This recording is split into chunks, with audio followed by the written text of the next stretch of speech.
Kagame, après ça va nationalité. Dans ça, la personne nationalité, il faut la player d'avoir la ligne. Wanda Kitoko, alors va dire, Kenny va Paris Saint-Germain, Kenny a Arsenal, visite du Rwanda. Là, il a visité Rwanda. Rwanda, c'est paradis. Kigali, c'est paradis. On fait sa nationalité. On fait sa marque. La canation, on n'a pas de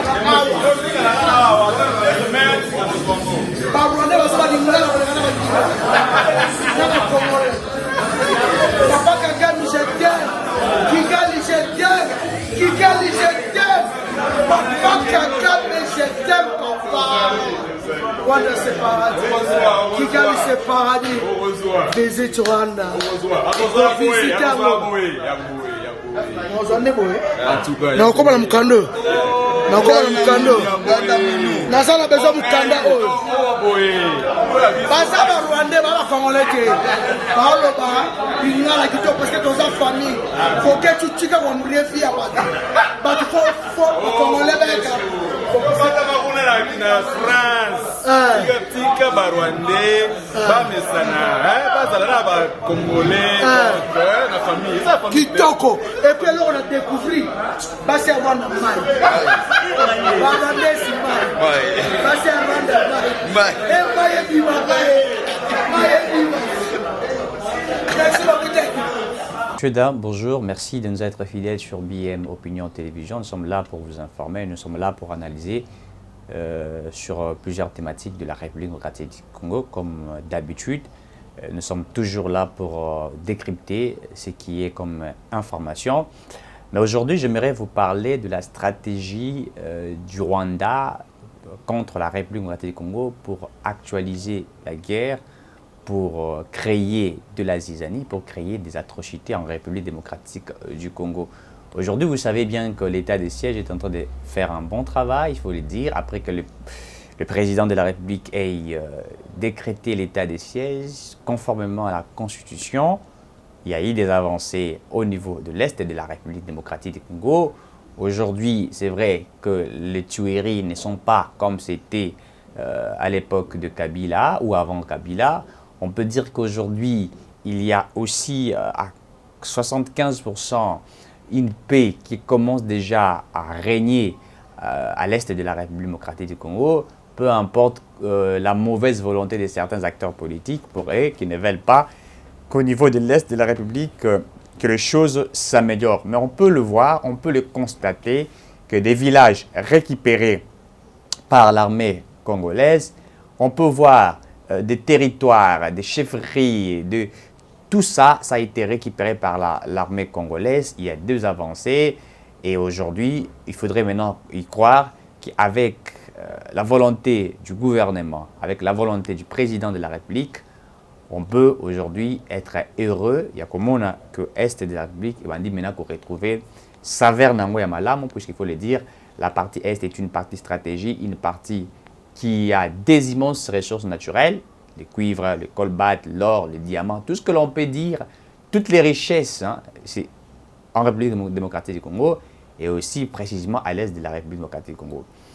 Nos voisins, il faut parler du Rwanda, puisque le Rwanda affronte la RDC depuis des années. Pour le Rwanda, ils ne sont pas d'accord de voir qu'un pays comme la RDC, une nation comme la RDC à elle seule, peut avoir des immenses ressources naturelles et progresser elle-même en évitant certaines nations aussi à pouvoir progresser. Et donc là, il faudrait créer de la guerre. C'est vrai, comme nous l'avons toujours dit, la guerre d'abord commence chez nous, nous les Congolais, puisque nous ne sommes pas vigilants, nous sommes dans des distractions inutiles et pendant ces temps-là, l'homme blanc, entre guillemets, la communauté internationale, utilise des petites nations en conflit avec nous pour profiter à cela. Et ces petites nations viennent, ils prennent nos matières premières et ils s'en vont avec pour construire leur pays. Ce qui est bien, ce qui est avantageux, c'est que ces petites nations, quand ils viennent voler chez nous, ils volent, ils partent construire. Et lorsqu'ils partent construire, l'argent est orienté dans la caisse de l'État et tout est fait. On construit des immeubles, on construit des routes, on a réhabilité des routes, on fait tout ce qu'on peut faire avec des petites miettes qu'ils volent chez nous. Alors que nous, avec ce que nous avons, d'abord pour l'exploiter, ça poserait déjà un problème sérieux. on n'a pas un contrôle sur l'exploitation. Il y a une main noire qui arrive. Et lorsque nous exploitons, il faudrait la transformation, des usines de transformation. On n'en a pas chez nous. Il faudrait aller transformer ailleurs. Et quand on transforme ailleurs, il faudrait que ça arrive ici. Arrivé ici, on utilise pratiquement les 2%, parce qu'à l'époque, il faut le dire, avant la modification du code minier, la RDC ne bénéficiait qu'à 2% n'est-ce pas, de la transformation, si il faut l'appeler dire ainsi, quand on exploite notre matière première. Ça arrive à l'étranger, aux USA, France, Belgique, et ils ont des machines de transformation. Ils vont la transformer, ils vont transformer cette matière première.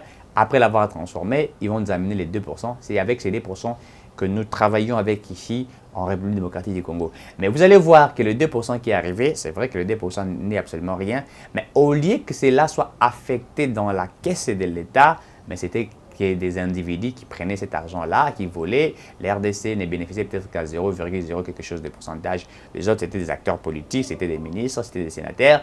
Ils en faisaient ce qu'ils voulaient. Ils construisaient des maisons comme ils voulaient. Pourquoi? Puisqu'il y avait une mauvaise gestion. La guerre profitait aussi aux Congolais, aux acteurs politiques congolais, de s'enrichir.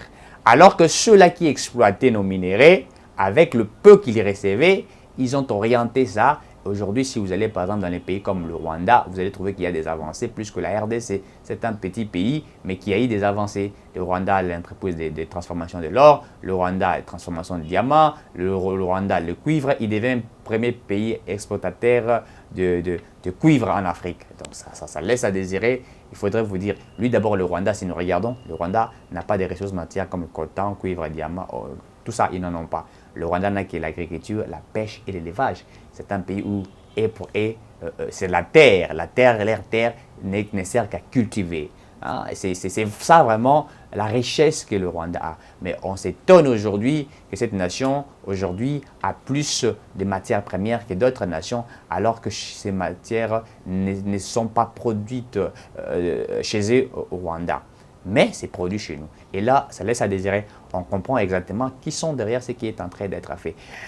Parlons, là où je suis intéressé, c'est de la stratégie qu'aujourd'hui le Rwanda a mise en place. A mis en place une stratégie pour permettre l'exploitation de nos minéraux.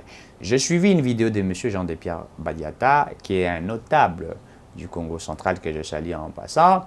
Il a suivi, puisque nous tous nous avons suivi, comment dirais-je, un concert, c'est pour le dire ainsi, de M. Kofi Olomide, un concert qu'il a joué, je ne sais pas moi, au Rwanda, à Kigali, avec de très belles femmes de l'autre côté. Et le monsieur dit, lors de sa publication, il dit, voilà maintenant aujourd'hui la stratégie que le Rwanda a mise en place pour affaiblir la République démocratique du Congo. Quelles sont les stratégies dont le Rwanda a mis en place? Primo, le Rwanda a mis en place des stratégies d'apprentissage de toutes nos langues. Chez nous, au Congo, ici, on n'apprend pas aux Congolais les Kinyarwanda ou, je ne sais pas moi, les langues du Rwanda. Non.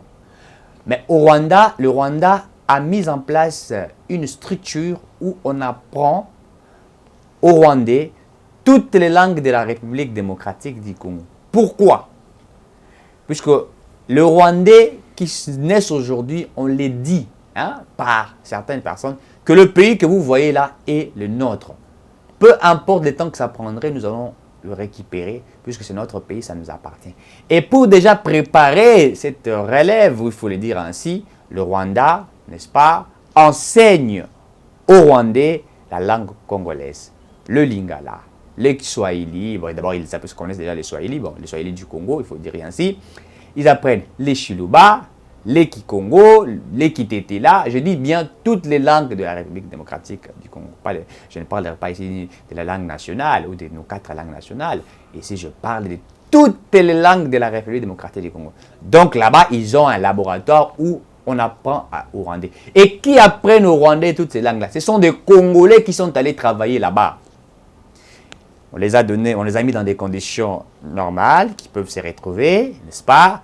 Mais le but poursuivi, c'est de faire apprendre aux Rwandais les langues de la République démocratique du Congo.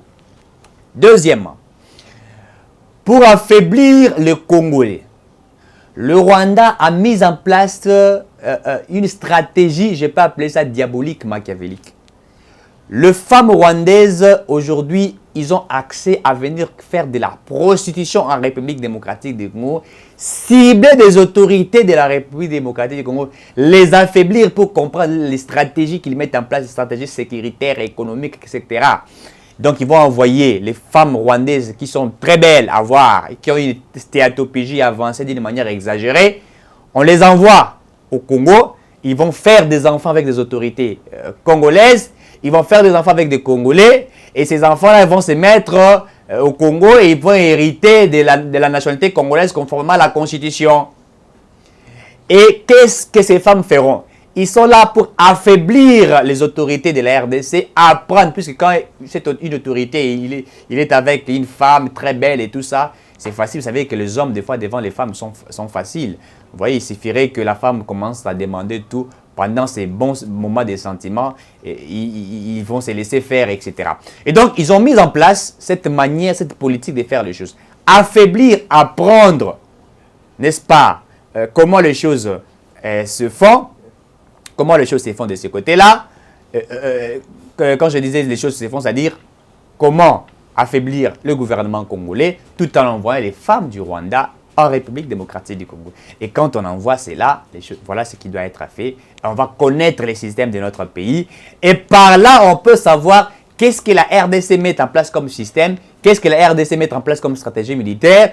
Et comme ça, ils vont nous affaiblir. Donc, l'ennemi utilise des stratégies. On apprend au Rwandais nos langues, on envoie des femmes. Puisqu'on connaît les Congolais, des fois, ils sont très faibles devant les femmes. Donc, devant une femme qui a une stéatopégie avancée comme une femme rwandaise, pensez-vous qu'un ministre d'un certain niveau pourrait-il accepter d'abandonner? Il aura cette facilité de pouvoir faire les choses. Voilà ce qui est comme étant stratégie dont le Rwanda fait.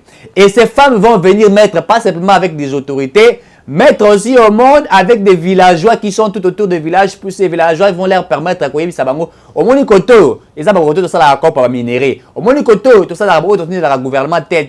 Au total de la ministre tel. Quand ils vont s'accoupler, ils se font des enfants.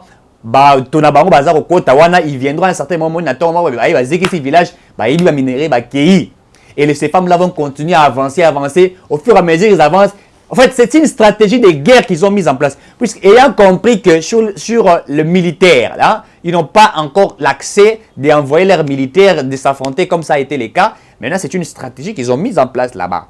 Affaiblir les Congolais via les femmes, affaiblir les Congolais via les langues. C'est ainsi qu'ils apprennent nos langues. Quand ils arrivent ici, ils font semblant comme s'ils ne connaissent rien. Vous parlez le lingala, ils écoutent. Vous parlez le tchuluba, ils écoutent et tout ça. Pour eux, ils savent comment mettre les stratégies. Mais ils utilisent beaucoup plus de femmes, puisqu'ils savent que c'est les femmes qui sont, vous savez, les femmes, même quand on veut jouer à une diplomatie et que vous mettez une femme devant, même je crois qu'Abraham était intelligent, hein, il est allé avec sa femme, hein, quand il va rencontrer le roi, on lui dit c'est qui? Il dit non, c'est pas ma femme, c'est ma petite sœur. C'était une facilité pour qu'il ait accès à ce qu'il cherchait. Voyez-vous? Donc c'est une stratégie qu'ils ont compris, qu'ils ont mis en place. Alors que nous, les Congolais, nous devrions être sérieux, comprendre cette politique qui a été mise pour affaiblir le Congo. Ayant compris que les états de siège créeraient déjà des problèmes là-bas, ils ne peuvent plus se retrouver, même certains acteurs politiques, et bien voilà ce qu'ils ont fait comme étant stratégie pour affaiblir le Congo. C'est pourquoi, lorsque Noël Tchani, Mwadianvita, propose la loi sur le verrouillage des hautes fonctions de souveraineté, c'est pour stopper certaines choses. Quand ces femmes rwandaises viennent s'accoupler avec des Congolais, mettre des enfants congolais, en fait, il faut les dire que ces enfants sont congolais parce qu'ils sont nés sur le sol congolais. Et demain, après-demain, ces enfants vont se réclamer de Congolais et ils voudront être des présidents de la République. Dès qu'un enfant comme ça qui est né d'une stratégie qui a été mise en place depuis son bas âge, on lui dit « Tu es Rwandais, ton objectif c'est que nous voulons récupérer la RDC. » C'est comme Moïse. Lorsque Moïse est né dans la Bible et que la femme, sa mère a commencé à l'allaiter chez Pharaon, à chaque moment que sa maman l'allaitait, il disait « Toi, tu n'es pas égyptien, tu es israélite. » C'est comme ça. Et quand il a grandi, c'est pourquoi quand Moïse trouva qu'il y avait un Égyptien qui abattait un Israélite, Moïse a tué cet Égyptien. Vous pensez que ces enfants qui sont nés comme ça, dont on les apprend cette stratégie, et que dès qu'ils devenaient demain président de la République, vous pensez qu'ils vont gérer bien les Congo? Non. Voilà la stratégie. C'est pourquoi la loi de verrouillage des hautes fonctions de souveraineté est une loi si importante qui permettrait à verrouiller beaucoup de choses. Parce que ce qui s'est fait ici, c'est une stratégie politique machiavélique qui est mise en place dont nous devrions comprendre et tirer attention. Parce que si nous nous laissons faire demain après demain, nous on peut partir, mais on ne parlerait plus du Congo. Le Congo sera encore un pays envahi par le Rwanda et on va récupérer à cause d'une faiblesse des acteurs politiques une mauvaise stratégie qu'ils ont mise en place. Regardez cette mauvaise stratégie dont certaines nations ont mis en place pour abattre la République démocratique du Congo. Utiliser les femmes rwandaises, les mettre. Et aussi ça, nos artistes ne comprennent pas. Ils vont aller là-bas, ils pensent que quand ils partent chanter, mais le Rwanda devait apprendre les choses. J'ai vu Kofi en train de chanter, toutes les Rwandaises, le Rwandais en train de chanter la chanson congolaise en lingala et tout ça, même les danses et tout. C'est vrai que la culture réunit la musique ou la culture réunit, n'est-ce pas, le pays, etc. Mais ne pensez pas que ces gens-là sont deep, puisqu'aujourd'hui ils appellent Kofi, demain ils vont appeler Wiranson, demain après-demain ils vont appeler, je sais pas moi, JB, et au fur et à mesure ils le font, c'est là, ils apprennent beaucoup de choses, et par là ils comprennent aussi les faiblesses des Congolais. Puisque les Congolais, beaucoup plus la majorité, sont faibles avec les femmes et la boisson, ils sont dans la distraction. Les jeunes du Rwanda se sont lancés sur l'entrepreneuriat, ils se sont lancés sur dans plusieurs secteurs dans l'entrepreneuriat, dans l'agriculture, dans les startups, etc. Alors que nous, ici, nous sommes distraits par les acteurs politiques qui font appel aux Congolais, aux jeunes, quand il s'agit simplement de leurs intérêts. Boya, tout ça là-bas marche. Ils n'investissent pas sur le jeune Congolais.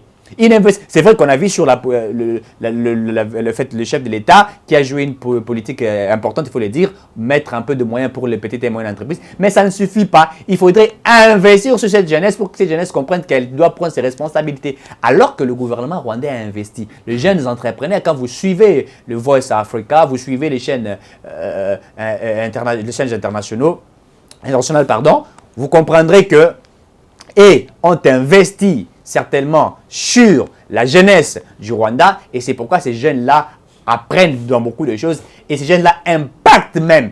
Et vous savez, le Rwanda, il est francophone, anglophone et tout ça, donc ça a un avantage pour leur nation, alors que nous sommes un pays francophone. Vous savez que beaucoup plus de pays francophones ne croissent pas énormément que les pays anglophones, puisque les pays anglophones, ce sont des Anglais, sont des techniciens. Les Anglais sont ceux qui vont au but, ceux qui veulent atteindre des objectifs. Les Anglais ne parlent pas trop vite, ils sont là quand ils veulent faire des choses, ils avancent.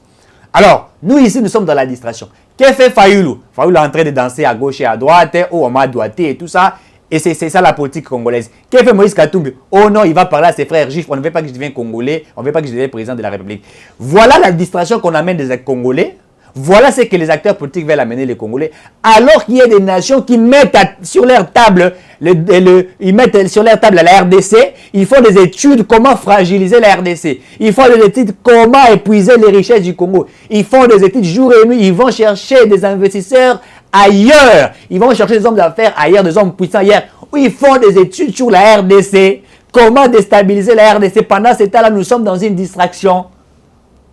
Les Congolais qui mettent au monde avec les filles rwandaises. Et vous pensez que ces femmes rwandaises sont venues simplement comme ça? Non, ils savent ce qu'ils sont en train de faire. C'est une stratégie qui a été mise en place pour affaiblir l'État congolais. Vous savez, pour abattre Samso, il fallait passer par Delia. Je crois que c'est Delia, un truc comme ça. Puisqu'on avait compris, que Samso était fort, on a utilisé une femme qui est venue, et sous la faiblesse là et tout ça, Samso a livré les secrets. Et voilà comment le Congolais n'arrive pas à comprendre que le Rwanda a compris qu'aujourd'hui Félix Tshisekedi veut bloquer les choses. Qu'est-ce qu'on doit faire? Utilisons la faiblesse des hommes politiques congolais. Sous Kabila, c'était facile de voir un ministre en train de se masturber avec la photo de Kabila derrière. Et en train de prendre un CV d'un enfant, quelqu'un qui a fini ses études là, et il fait n'importe quoi. Voilà ce qui a été fait. Et nous sommes dans une distraction. Quittez cette distraction-là, très chers Congolais. Soyons sages. Comprenons que nos adversaires utilisent cela. Et aussi, au-delà de ça, ils sont en train de mentir aux autochtones et aux chefs coutumiers. Nos chefs coutumiers qui livrent même nos secrets spirituels à ces détracteurs, à ces aventuriers pour combattre la RDC. Et aussi certains acteurs politiques qui participent dans ce genre de gestes se laissent faire. Comment accepterez-vous que le Rwandais apprenne nos langues? Vous pensez que c'est pour faire quoi? Ils sont terrés de nos langues. Oh, telinga les alarelengue. Ne pensez pas que Balubarango et Apamba. Non, ils savent pourquoi ils le font. Ils apprennent nos langues. Vous allez voir un Rwandais en train de très bien parler les lingala, très bien parler les chiluba. Il en parle encore parfaitement, même sous collègue Abisso, Balouba, tout ça sur terrain. Il en parle très bien. Vous savez, les Chinois pourraient devenir forts. Les Chinois, à un certain moment, ils se sont enfermés entre eux. Ils ont transformé leur pays. Ils ont appris entre eux. Ils ont développé. Et après, Bimi, Bakenai, quoi prendre ailleurs. Les Chinois aujourd'hui vont conquérir presque toutes les nations du monde et ils parlent les langues de toutes les nations du monde. C'est une stratégie. C'est pourquoi l'économie aujourd'hui, il faut le dire, l'économie aussi a été touchée par des Chinois. Partout, les Chinois sont là. Même les États-Unis vont prêter l'argent en Chine. Pourquoi? Les Chinois sont devenus forts dans la technologie, dans l'agriculture, etc. Ils ont appris. La politique du Rwanda aujourd'hui, c'est apprendre ce qui se passe en RDC, c'est apprendre la politique congolaise, c'est apprendre la culture congolaise, c'est apprendre les secteurs, tous les secteurs de la vie de la RDC. Et comme ça va profiter à leur nation. De même quand Kagame ne sera pas là, c'est les enfants qui viendront là vont se dire ah, Congo on est à la Rébiso. Toi qui ne peux récupérer Ango. Et là, tu à la faible, déjà abattu sur tous les points. Et ils viennent récupérer la RDC. Et par là, s'ils ne récupèrent pas la RDC, nous allons passer par l'étape de balkanisation. Puisque l'objectif du Rwanda, c'est prendre la partie Est. Ils pleurent jour et nuit pour récupérer la partie Est. Dès qu'ils récupèrent la partie Est, pour la RDC, ça sera fini. Et là, maintenant, le Congo sera découpé en morceaux. Et c'est ça même le plan de la balkanisation. Et nous allons manquer quoi faire. Et ça sera une tristesse pour nous. Faisons attention. Pendant que le Rwandais profite de toutes ces choses-là, ne soyons pas distraits. Mettons-nous ensemble pour contredire cela. Il met des stratégies et nous mettons nos stratégies pour mettre fin à cela. Puisqu'il faudrait toujours le dire, il faut faire attention avec cette communauté internationale. Elle n'a jamais été vraie et elle ne sera jamais vraie. Que Dieu bénisse la RDC. À très bientôt.